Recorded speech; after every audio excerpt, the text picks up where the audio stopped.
everyone. Welcome back to another episode of Talkoffame podcast. It's crazy to think that we are in 2024. This year, honestly, feels like it flew by. Honestly, I feel like I was just in New Year's in 2022. And basically, today we are joined by Hannah Adams. Hannah is currently in Miss Mobile Bay 2024 and serves as an ambassador for various pediatric cancer nonprofits, as well as running her own nonprofit. As a 14-year-old pediatric cancer survivor, she has spoken at 42 hospitals in 36 states, which raised 98.8 million for research and passed federal and state legislation. In 2019, Hannah was crowned Miss Florida's Teen through Miss America organization, in which won the Teens in Action and national competition and accomplished 2019 appearances during her year's service. She also was placed as third runner-up for Miss America 2023 and was the overall evening gown award winner, along with the Catherine Crosby Community Service Award. I've been honestly following Hannah for probably a year now, I would say, and her work in the Miss America organization is just seriously awesome. And I knew I had to have her on the podcast with everything she's doing. So I can't wait to, dive into everything she's doing. But Hannah, thank you so much for coming on and taking time to come on the podcast. And it's an honor to have you on. And I really appreciate you coming on and taking the time. Oh, thank you so much for having me. I've been so excited to chat with you today and love following everything that you're up to. I think it's so amazing. Thank you so much. So, of course, with competing, you've been competing for a couple of years now. So, like, the question is, what really got you into competing and everything? So I did not grow up competing in pageants. I think a lot of people think that you start when you're 3 or 4 years old. But for me, I was 14 years old looking for a way to combine my passions of dance and public service and public speaking and all these different aspects of things that I was already doing. And it was my dad that said, "Hey, Hannah, have you heard of the Miss America organization?" He goes, "It's a great way to pay for scholarships in college." And so, of course, my parents were on board with that. And so I competed my very first year at Miss Florida's Teen 2018 when I was 14, had never done a big pageant before. And I was kind of the underdog in that whole experience, wore a $100 evening gown, went in as an at-large title holder, which meant that I hadn't won an official local competition to qualify. I just kind of bought my ticket into competing for the state competition, and I placed first runner-up that year. So 14-year-old Hannah was pretty excited about that, shocked. And then I went back and won Miss Florida's Teen the following year and got to serve in that role for 2 years because of the COVID-19 pandemic.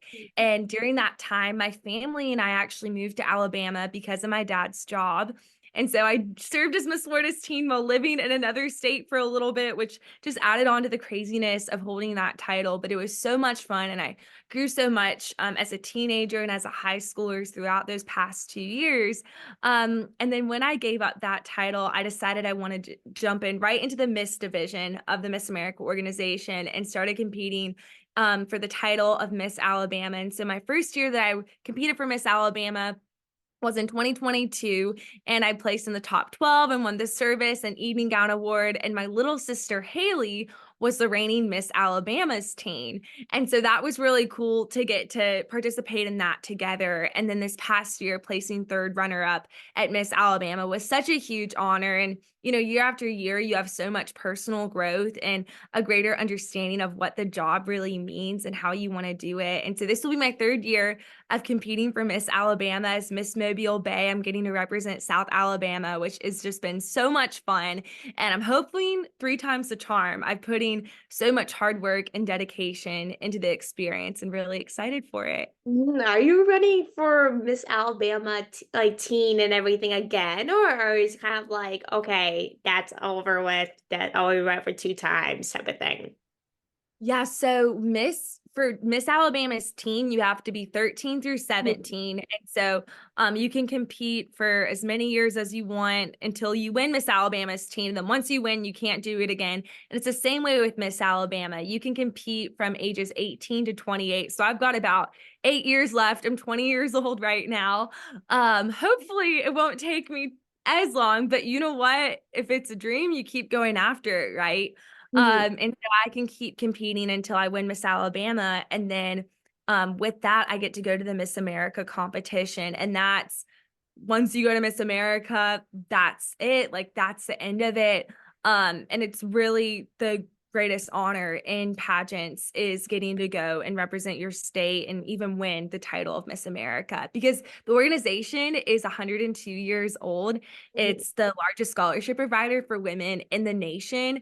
And they have this rich heritage and tradition and legacy of empowering women and helping them truly Mhm. become the best versions of themselves. Ooh, it seems right about my area, actually. Like that's what we were talking about earlier. But of course, with the Miss America organization, it really is a big thing to connecting other women that are competing in different states and like Pennsylvania, Florida, Alabama, like in all 50 states. It really is a huge way to get like money scholarships for college or different variety of different things. But of course, with your platform, use it for raising awareness from cancer with your personal experiences. Like, how do you kind of use your platform to raise awareness for cancer, especially pediatric?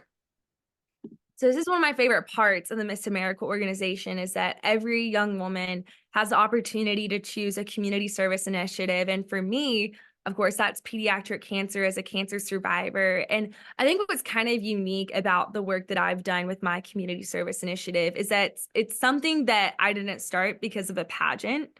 It's Mhm. something that I had been doing since I was 8 years old, since I was declared cancer free. And I think it's something I'm going to be doing for the rest of my life. And so for me, to have the title of Miss Alabama or Miss America, I would be the first cancer survivor to do so.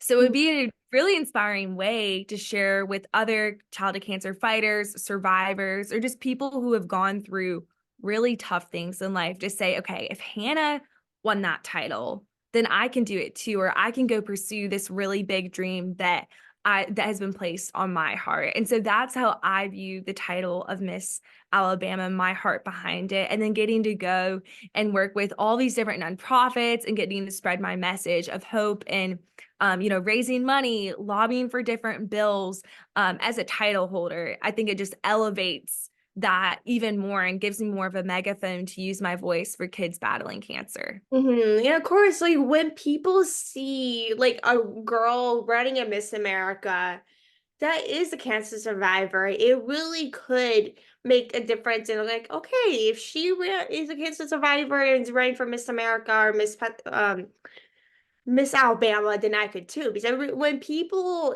see people running for different things that are like them, it really pushes for them to really do the exact same thing. And that's really shows how inspiration and role models is actually so powerful in different areas, from television to social media, whatever it is. It really makes it, so powerful to see people that are doing so many amazing things. But did you think like your advocacy would go this far? Because of course you said you were doing your advocacy before you ran for Miss Alabama and all these things. Like, did you think like you would transform that work into what you are doing now? I don't think I ever could have imagined when I first started it at 8 years old that I would be where I am today. When I was 8 years old, I had been cancer free for about 2 years by that point. And my sister and I heard of the American Cancer Society. We thought, oh my goodness, this is a great way to just raise money for cancer and share our stories a little bit. And it started by just selling lemonade stand on the side of the road and asking people for money and learning how to put ourselves out there. And then that led me to, at 12 years old, getting to represent Hyundai Motor America's childhood cancer nonprofit, Hope on Wheels, and travel the country to share my story and raise millions of dollars for childhood cancer research and meet kids and be that inspiration for them. And I look back on those experiences and it still feels surreal. I mean, we had billboards in Times Square. I got to speak with members of Congress at such a young age to share my perspective on different issues. And now that's really turned into running my own nonprofit, continuing to lobby for bills both federally and at a state level, giving care packages to children who are battling cancer, and having an awareness event in our local communities. So I think if I could look back and tell 8-year-old Hannah what we've been able to accomplish so far, she would be absolutely awestruck. I had no idea. And I'm so grateful because I think it's a true testament to how, something so terrible like childhood cancer happened to me and my family, but we've been able to use it in such a positive way to now we get to help other people. Like honestly, it would honestly be crazy to look back and be like, okay, well, I was dealing with cancer when I was very young and turn into something that I never expected. And it honestly would be kind of surreal to meet people in Congress and be like, okay, here's my story. Like, how can you help? Like, honestly, if I was in that position, I'd be like, I'm living my best life I could ever imagine. Like, I don't want to give this up, but it's like to speak in various states and meeting the people that are in the same position is a very honor, but it's also like, okay, what did I get myself into at the same exact time, right? I completely agree. There were some moments where I think I felt a little bit of imposter syndrome. Like, how can me as a 12-year-old actually make a difference in the childhood cancer community? Like, here I am sharing my story, but like, are people actually listening? And one of my favorite memories that I look back on, where I really saw the first instance of how my story had changed someone's life, was when I was visiting Johns Hopkins Children's Hospital in Baltimore, Maryland. I was there doing a grant ceremony. We were giving money to the hospital for research. And after I shared my story, this little girl named Riley got up to share her story. And she started off with saying that she was battling cancer. And that she was dancing and that she was an oldest sister. And she started talking about this girl named Hannah and how Hannah had inspired her. Hannah had helped her through that battle. And about halfway through, I finally realized that she was talking about me. And so that's when it really became real for me, seeing the potential that one story can have on somebody's life. And, that's, I think, the whole vision behind all of this. Yes, it is to find a cure, but it's also how can you just impact one person? Like, if you get to change one person's life, then you've made the biggest difference in the world. That's literally so the sweetest thing ever. Like to have that impact on one person feels like you literally just win life. Like you literally, at least like I'm sure it's your mission as well, but for me, like if I impacted one person, I would be like, this is literally it's honestly the best feeling in the world to impact at least one person to go into a different career field and also be inspired to share their story. Because of course, a lot of people feel ashamed in sharing their stories and self-conscious, about what they've been through, whether it's like mental health, cancer, like, or like there's so many things people of course feel ashamed. They feel like they're gonna be judged, or they feel like they just feel like no one will care about it. And to have, someone share their story, be okay, this is what I've been through when I was very young and how am I turn this into my life's mission. Like it really is the biggest, the most rewarding thing you can ever, hear about someone. Absolutely. And I think that fear is so valid. And I've definitely felt it at times where I'm like, oh Mhm. my goodness, what are my peers going to think of me? I'm putting in all this time and energy. Like, what is actually coming of it all? But I think looking at the past 12 years that I've been able to do all this work and see how much it's grown, it's so rewarding and it's so worth it. Like the times where, I had to miss a birthday party because I was at a Miss Florida appearance, or had to go do my dance endless times, where had to go on an airplane to go to visit a hospital, like all these different things. Yes, sometimes it looked like taking the road less traveled, doing things that most people my age weren't doing, but it was totally worth it. It definitely is. Like I honestly have dealt with that same emotions because sometimes I'm like, oh, I'm missing this outing to, do an interview or go to an event. Like it honestly feels oftentimes like what am I missing out on with my work? But also as long as I realize that if you love it so much and you're like, you shouldn't have to feel like you're missing out on so many things if you love it so much, is what it took me honestly so long to actually realize, like, okay, as long as I love it, it's actually meaningful to me, then I shouldn't have to feel sorry for myself about missing out on this. Yes, for sure. I'm so with you there. But when you were about 5.5 years old, you were diagnosed with stage 3 lymphoma. Like, it's so hard to say the word, but what was it kind of like for you to deal with that at such a young age? It was really difficult.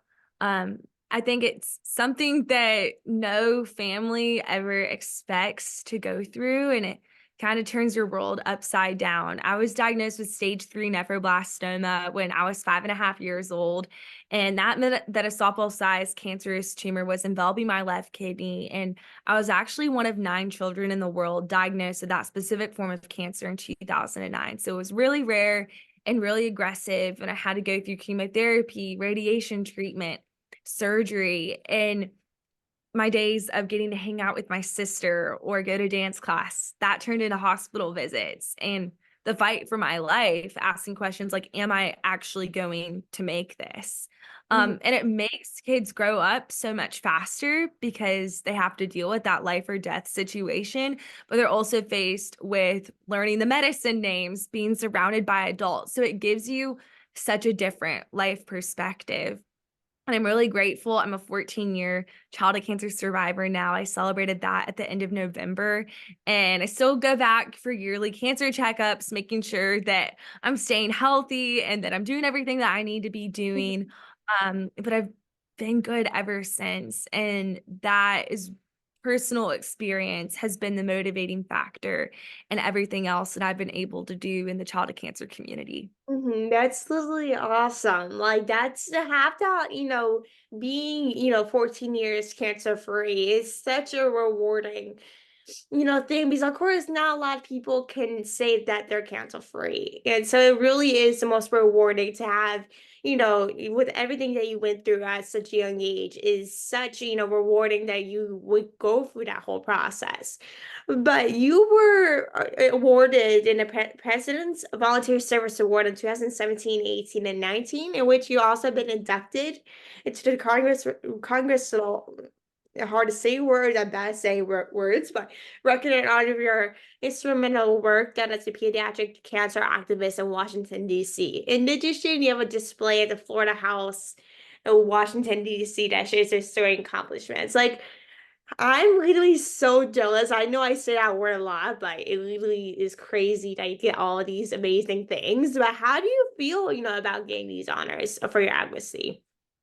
Yeah, kind of what you said. I feel in awe and in shock all the time because the thing is that these aren't things that I've done individually. These are things that I've been able to work with awesome teams of people on. That it's not just me behind this, it's a whole community, it's my family, it's my friends pouring in time and energy into the childhood cancer cause, as well as other endeavors that I've done. And so to be recognized for that is just a huge honor. And getting to build those relationships with so many different people throughout the country has been a really great experience too. And so I look back on it with so much gratitude. For sure. And I think that's honestly the best, way to wrap up this episode. Like, it's literally, I love filming this episode with you. I think a lot of people would take away so much from this episode. Your story is seriously amazing and so inspiring. It's definitely making an impact on so many people. And I thank you everyone for listening. I hope everyone is enjoying their first half of 2024. It's crazy to say that we're in 2024. Like, it's just insane. I feel like this is honestly going to be, a crazy but fun year. Like, that's for sure. Like, what do you kind of, have planned for 2024? Oh, there's so many different things. The first is competing for Miss Alabama 2024. That's at the top of my goals. I'm doing something every single day inside of that and hoping to take home that title and to get to represent my state for a year. In addition to that, I'm just launching my own podcast Ooh. called of Hope podcast, and it's kind of talking about different stories of people overcoming adversity and having hope. So I'm really excited about that. And then just continuing to grow my nonprofit. I have some trips to DC planned for some more advocacy, getting to have different community awareness days, like a fashion show that my nonprofit's going to put on, and then Mm. more care packages to kids. So I think it's going to be a really awesome year. There's so much to look forward to. Definitely. Like in Washington, DC, I'm like I love DC so much. Like any chance I go to DC, I'm like I just want to like never want to leave. Like it's this amazing place. Like it honestly feels like a home away from home, right? I'm with you there. It's one of my favorite spots in the country. Me too. I don't know why, but when I was there a couple months ago, I was like, just never like let me leave. Don't take me there because I don't want to come home. We Like just need to both move to DC one day. Let's just do that. After I Miss Alabama, and you can do Miss Pennsylvania, mhm. then go to DC. Yeah, that's a deal. That's a deal. Let's do it. Okay, you heard it from here, guys. Miss Pennsylvania teen or whatever. You heard it here. But thank you so much for coming on and taking the time. Thank you everyone for listening. I hope everyone enjoys the great rest of your day. And thank you so much for coming on. It was so great chatting with you. So great talking with you too.